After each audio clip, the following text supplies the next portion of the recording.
Welcome to the beast, I unleash, I'm a motherfucking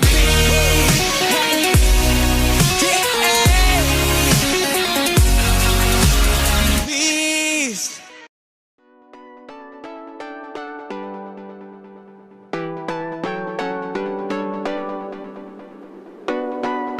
Good morning, happy day 27, the kickstart. I can't tell how in focus my face is right now, but that's okay. I'm out on the track at Herndon High School, really random, but about to do some sprints for some HIIT cardio. So what I'm gonna do is most likely going to just pick the long stretch and go all the way down, rest for about a minute between rounds and aiming for 10 to 12 rounds. And then might finish with some core work, stuff like that, calisthenics afterwards. So yeah, let's do this, bright and early. Let's get to it.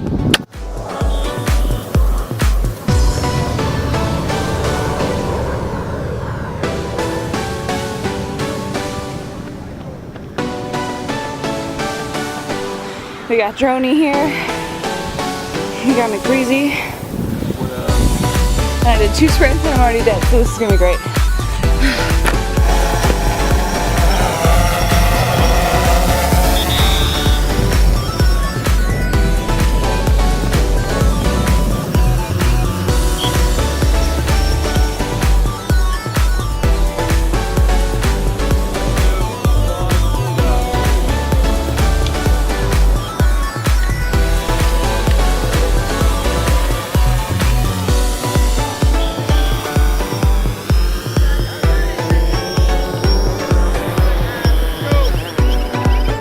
Still can't tell if I'm in focus, but I know I filmed at least 6, I think. I don't know how many sprints I did, but I think I can definitely count that as like a full HIIT cardio session. So today is shoulders and arms at the shop, and I will see you guys there. So I'll talk to you guys later. All right guys, so this is Ian, videographer behind my channel trailer that's gonna be coming out. What's up guys, I'm Ian. My YouTube channel is MCB Productions if you want to go check it out. So if you need help with anything, any kind of fitness style or cinematic video, I'm your guy, so hit me up. Marissa will include contact information with this, but yeah, appreciate it. Yeah, all in the description box below. So thank you for this. All right, what's up guys? Welcome to day 27, week 4. We are literally on the last 3 workouts and it's freaking me out because this has flown by so fast and I kind of don't want it to be over. I'm actually not too sick of editing videos every single day. I could definitely use a break, but I have found this to be easier than I thought it would be. So anyways, give this video a thumbs up if you'd like to see another 30-day kickstart, or leave a comment below and let me know, because that's definitely something I've been thinking about a lot lately. So getting on into the workout, this is actually the shortest lift I have ever had in my entire life. It probably took 35 minutes max. I was smoked by the end, so it was absolutely killer. So shoulders and arms today. We started off with a tri-set. So there's 2 tri-sets in this workout, which is why it goes by so fast. So a tri-set is basically 3 exercises back to back to back. So on your program, those are the 3 exercises that are highlighted together. And so basically you're gonna do the first exercise and then go right into the next one without any rest between, and then go right into the third one without any rest between, and that'll make your first set, and you'll go through that in rounds, just like the circuit training, except this is weightlifting. So the first exercise in the first tri-set was an incline bench dumbbell rear delt fly with a drop set every set. So what this means is that you're going to pick a moderate to heavy weight for 12 reps, and then after those 12 reps you're going to drop the weight, cut it by 30 to 40%. In my case I had to cut it by 50 because there were only 10s and 5s that I could manage for the weight, and perform that drop set to failure. With the incline bench dumbbell rear delt fly, you want to kind of just think about keeping your chest pressed on the bench. It's going to prevent you from using a bunch of momentum, and you want to think about the exact same movement pattern as if you were on a pec deck. So your arm should be one long piece. You should be leading by the elbow. You should be squeezing the crevice behind your armpit and your rear delt as hard as you can at the top, and controlling the way down as much as you can. I like to keep what's called a pronated grip. meaning palms facing down when I do these rather than neutral, keeping my palms facing in. But with this, it's really just going to depend on what works best for you. So some people feel the movement better in their rear delts with a neutral grip, meaning palms facing each other, and some people feel it better with a pronated grip like I'm doing here. And sometimes I'll even switch between the two grips mid-set if I'm not feeling it as good as I want to in my rear delt. So after those dumbbell rear delt flies, you move right into the seated incline dumbbell curl, and these have a drop set on the last set. So only on the third set you're gonna do a drop set. But with these, you wanna do 12 per arm. One mistake that I see a lot of people commonly make with the seated incline curl or any kind of dumbbell bicep curl where you're alternating arms is that they don't let the first arm come down and completely rest before they start curling with the other. And what people don't realize is that that actually takes away from the strength you're able to use in the working arm. So let's say you're like 3/4 of the way down with your left arm and then you start curling with your right arm. Well, now your body's focused on two different things, and while you don't think it would take away from your energy, somehow it kind of just, either it's a balance thing, I'm not exactly sure what, but it takes away from the amount of strength you can have and the amount of reps you can perform with the weight you're using if you're doing both at once. So basically what I'm saying is make sure your arm comes all the way down before you start curling the other arm, and just alternate arms every single rep. You're gonna do 12 per arm. Keys with this, come up and then bring your pinky as close to your shoulder as you possibly can at the top, and really focus on actively squeezing your bicep and like flexing it at the top so that you feel your bicep squeeze and contract, and then bring it back down slowly so that you feel that same area stretching. And you should feel like you're squeezing your bicep the entire time, not just at the top, so that you're actually contracting it throughout the entire movement. You're gonna get more muscular fatigue that way. That's called constant tension. And then lastly, for the tricep, you're gonna move right into the, oh shit, I did these wrong. I am so sorry guys. I read this wrong on my program. So incline bench dumbbell skull crusher is meant to use the bench, and you're meant to lay on the bench, scoot up so that your feet are planted on the floor and your upper back is at the very, very top of the bench and your head's like hanging off. And you're gonna do what you're seeing me do here, which is just a standing dumbbell skull crusher with your back supported on the bench, and you're gonna be leaning back at that 45-degree angle rather than being standing straight up. So you're gonna have the dumbbell come a little bit farther behind your head rather than straight up and down like I'm showing you here, and I am very sorry about that. I was just too excited, I guess, and I did not read completely what I was supposed to do. So I did a standing dumbbell skull crusher. You can feel free to do that instead, but if you know what an incline bench dumbbell skull crusher looks like and you'd like to perform that instead, then go ahead and follow the program and do that. My apologies. After the tri set, we moved on to a lateral raise machine, single arm. So we did 12 per arm. So with this, you want to just think about just like a lateral raise, leading with the elbow. And so this machine really forces you to lead with the elbow because the pad is literally on your elbow. And so when you're doing a dumbbell lateral raise, I want you guys to start thinking about this machine and how this feels, because this is how it should feel with the dumbbells. And if you're not doing a dumbbell lateral raise properly, then this is going to feel very foreign to you. So 12 per arm, you're literally just pushing the pad up while sitting planted into the pad. And I just like to control the top and the downward portion of the movement so that I feel my lateral delt contract, the top of my shoulder facing the ceiling, and then I lower slowly so that I feel it stretch on the way down. Single arm here, and nothing special about this, just make sure you're really focusing on leading with the elbow, pushing the elbow up towards the ceiling, and feeling your muscle contract.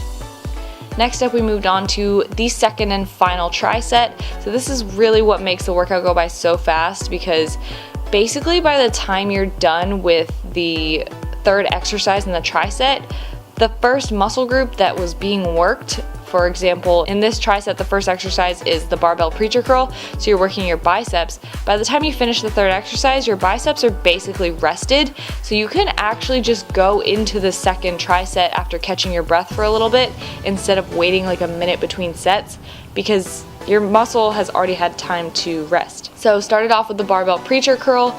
You want to set up the bench so that you're sitting right in a place where your armpits go straight into the corner of the pad. You're letting your elbows and the rest of your upper arm plant firmly into the pad, and then you're doing a barbell bicep curl coming all the way down to almost the full stretch, and then coming up to where there's the most tension on your bicep, and you're squeezing at the top just like you would with a dumbbell or a cable, squeezing your biceps the whole time. As you come down, as you feel them stretch, as you come up and squeeze the entire time, keep that constant tension. You're gonna do 10 to 12 reps. Next in the tricep is the barbell French press. So I did these seated, you can do them seated or standing, but basically it's like a dumbbell skull crusher. You wanna keep a neutral to narrow grip on this, so either shoulder width or a little bit between. And you're basically just gonna do a skull crusher with the barbell, letting your forearms come back. You're bending at the elbow, letting the triceps stretch by bringing your hands behind your head. You're pushing up through the heel of your hand. The very base of your hand should be where you're deriving your force from, so that you're not like letting your wrists flip back, and then you're pushing up and squeezing your triceps at the top by extending your arms all the way and really focusing on actually squeezing the tricep muscle at its extension. So there's a common theme here with all these exercises, guys, and this goes for any muscle group. Constant tension, especially with things like barbells and dumbbells that don't already provide constant tension for you like a cable. Really focus on creating constant tension by squeezing the muscle you're targeting the entire time. So 10 to 12 reps on that as well. Lastly in the tricep is the barbell front raise.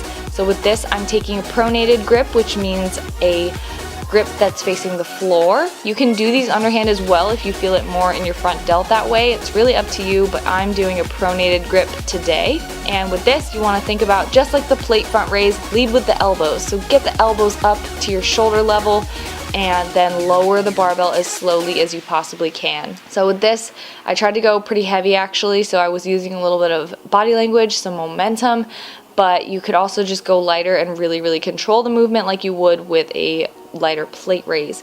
So it's up to you, whatever you feel the most in your delts that day, go for it. I had really good mind muscle connection today, so I just went for the heavier weight, but it just depends on how you're feeling that day. That's the thing about weightlifting, guys. There's no strict right or wrong. There's always gonna be form cues that are tried and true, but at the end of the day, certain tweaks, certain angles, certain movement patterns, amount of momentum, that's all going to depend on the day, the situation, and you as a person. So with the barbell front raise, make sure you're just keeping your core tight, sitting into your heels as you're standing, keeping your knees slightly bent so you're in an athletic and stable stance, and just bringing the elbows up to shoulder height and then lowering the barbell slowly, feeling it in the front of your shoulder. So that was the second tricep, and then we're already on to the final exercise. So it's an alternating cable shoulder press with a drop set on the last set. And guys, this was absolutely horribly killer. So what you want to do is you want to find a seated cable shoulder press machine at your gym.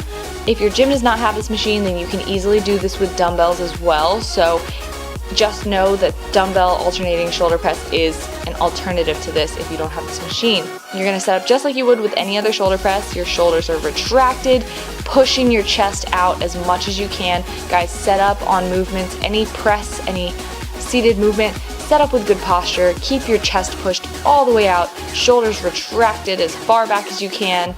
Fight the normal American posture of being hunched over and really pull those shoulders back. Then I decided to bring the cables all the way up to the top and then alternate from there. If you want to make the movement even harder, then you can keep them at the 90-degree angle. You can hold at the bottom of the movement without losing tension and alternate from there as well, but that'll be much harder. So choose wisely. 12 to 15 per arm, it should say. So 12 to 15 per arm with a drop set on the last set. So starting at the top, you bring one arm down, do a press while keeping the other arm still, and then switch arms after the first arm has gone completely up. Just like the bicep curl, wait till you're all the way at the top to start that other arm's rep. And then with the drop set last set, just try to keep going. Focus on your front delt contracting as you bring your elbows closer together by pressing up to the top. I like to think about pushing through the heel of my hand and pointing my knuckles towards the ceiling so that I'm not letting my wrists flap back. You want to keep a strong wrist, a stiff wrist, and push through the heel of your hand so that you are actually getting the activation in your shoulder and not just letting your wrist take all of the load. So that is literally it, guys. It was the fastest lift ever. I would love to know how long this workout took you guys, because I'm sure you guys will breeze through it just as fast as I did. That's it. Make sure to give this video a thumbs up for being almost all the way through the 30-day kickstart, guys. Like, I am just so freaking happy and excited about how this is going, how many people are starting the program, how many people are sharing the program and enjoying it. So thank you guys so much. You have no idea how much I appreciate this. Just give the video a thumbs up if you love being a part of this as well, and I would love to hear any feedback you have. You can email me, comment below, you can DM me on Instagram, whatever you want. Anything I've mentioned in this video will be in the description box below. I hope you guys have a great day 27, and I'll see you guys tomorrow for week 4, day 28, glute day, the final leg workout of this program. And I'll talk to you guys tomorrow. Keep crushing it. High five. Day 27.